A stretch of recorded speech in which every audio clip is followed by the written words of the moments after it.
বিশ্বকাপ জেতার মতো টপ ফেভারিট হয়েও আর্জেন্টিনাকে 1994 বিশ্বকাপে বিদায় নিতে হয়েছিল দ্বিতীয় পর্ব থেকেই। ডোপ টেস্টে পজিটিভ হয়ে নিষিদ্ধ হন দিয়েগো ম্যারাডোনা, যার নেতিবাচক প্রভাব পড়ে গোটা দলের উপর, যার ফলে মানসিকভাবে ভেঙে পড়ে দ্বিতীয় পর্বেই আর্জেন্টিনা বিদায় নেয় বিশ্বকাপ থেকে। আসলে মার্কিন বিশ্বকাপ আর্জেন্টাইনদের জন্য কখনোই সুখকর ছিল না। বলা হয়ে থাকে সেই বিশ্বকাপে ম্যারাডোনাকে বিশ্বকাপ থেকে ছিটকে দেওয়ার পেছনে কাজ করেছে রাজনৈতিক কারণ।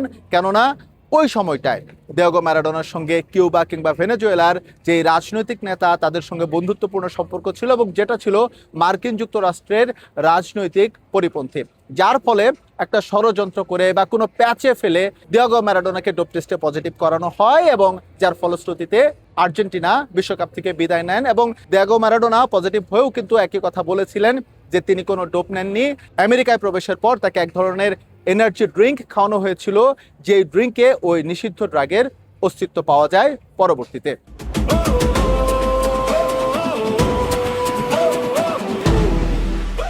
তো সেই বিশ্বকাপের সঙ্গে এই বিশ্বকাপের হচ্ছে আসলে সম্পর্কটা কোথায়? বলা হয়ে থাকে বিশ্বকাপের সবচেয়ে ব্যয়বহুল এবং সবচেয়ে বড় আসরটি এবার অনুষ্ঠিত হচ্ছে মার্কিন বিশ্বকাপে, এবং এবারও কিন্তু আর্জেন্টিনা ব্যাক টু ব্যাক শিরোপা ধরে রাখার মিশন নিয়ে মার্কিন মুলুকে এসেছে। এর আগের বার Diego Maradona back to back না হলেও 86-তে বিশ্বজয়ের পর মাঝখানে 90 গ্যাপ, কিন্তু 94 সালে তার হাতে যে দলটা ছিল সেই দলটা ছিল টপ ফেভারিটদের তালিকায়, যেটা এবার লিওনেল মেসি না থাকলেও এবার কিন্তু প্রত্যাশা করা হচ্ছে হয়তোবা লিওনেল মেসিদের হাত ধরে আবারও বিশ্বকাপটা ধরে রাখতে পারে আর্জেন্টিনা, বা চতুর্থবারের মতো বিশ্বজয় করতে পারে। কিন্তু মার্কিন বিশ্বকাপ কখনোই আর্জেন্টিনার জন্য সুখকর ছিল না। 1994 সালে একটা বিতর্কের মধ্য দিয়ে ম্যারাডোনাকে বিশ্বকাপ থেকে বাদ দেওয়া হয়েছিল।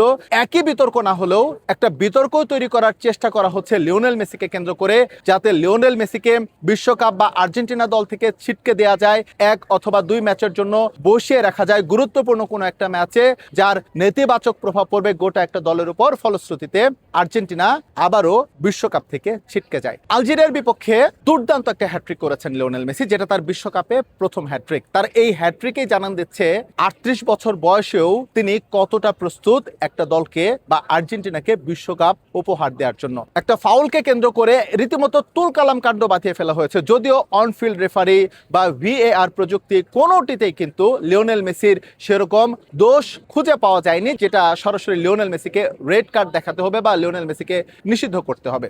একইভাবে ম্যাকঅ্যালিস্টারকে ঘিরেও এক ধরনের ষড়যন্ত্র বা এক ধরনের গুজব রটানো হচ্ছে।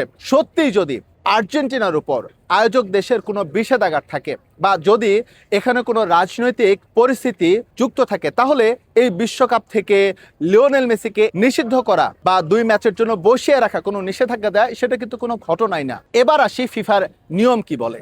অনেকেই বলে থাকেন লিওনেল মেসি মাঠে বাড়তি সুবিধা পেয়ে থাকেন। রেফারিরা লিওনেল মেসির যে ভুলগুলো সেগুলো উপেক্ষা করেন, কেননা তিনি ফিফার আশীর্বাদ পুষ্ট। এমনকি ক্রিস্টিয়ানো রোনালদো বা কিলিয়ান এমবাপে বা বড় বড় তারকা যারা আছে তাদের ক্ষেত্রেও নাকি একই ধরনের রুলস রয়েছে ফিফার। কিন্তু বাস্তবিক অর্থেই ফিফা কিংবা ইন্টারন্যাশনাল ফুটবল ফেডারেশন যেটা, সেখানে এ ধরনের লিখিত কোনো রুলস নেই যেই রুলস একজন ফুটবলারকে অন ফিল্ড বা অফ দ্য ফিল্ড বাড়তি কোনো সুবিধা দিতে পারে। সুতরাং যেসব আলোচনা হচ্ছে, যেসব গুজব ছড়ানো হচ্ছে, যেসব মুখরোচক সংবাদ প্রকাশ করা হচ্ছে, তা পুরোটাই একটা স্বার্থান্বেষী মহলের কাজ, যার পুরোটাই একটা নির্দিষ্ট গোষ্ঠী লিওনেল মেসি বা আর্জেন্টিনাকে কেন্দ্র করে করছে। ইতিমধ্যে জেনেছেন যে আলজেরিয়া অফিসিয়ালি একটা ফাইল পিটিশন করেছে ফিফার কাছে যে লিওনেল মেসি কিংবা আর্জেন্টিনা দলকে শাস্তির আওতায় আনা হোক। তবে আপাতত স্বস্তির খবর হচ্ছে এ ধরনের কোনো রুলস যেহেতু নেই, এ ধরনের কোনো শাস্তিও ফিফা দেবে না। তবে শেষ মুহূর্তে যদি কোনো ষড়যন্ত্র হয়ে যায় যে লিওনেল মেসিকে এক ম্যাচের জন্য বসালেই আর্জেন্টিনা দল ফিনিশ, সেরকম কিন্তু হলেও হতে পারে। সুতরাং সামনের দিনে খুব সাবধানে পথ চলতে হবে আর্জেন্টিনাকে, খুব সাবধানে পা ফেলতে হবে লিওনেল মেসিকে, একই সঙ্গে সাবধানে গেম প্ল্যান সেট করতে হবে লিওনেল স্ক্যালোনিকে। তবেই বিশ্বকাপ ধরে রাখার যে স্বপ্ন বা যে সম্ভাবনা নিয়ে লিওনেল মেসিরা মার্কিন মুলুকে এসেছে তার পূরণ হবে শতভাগ। মার্কিন যুক্তরাষ্ট্র থেকে এস এম ইকবাল, সময় সংবাদ।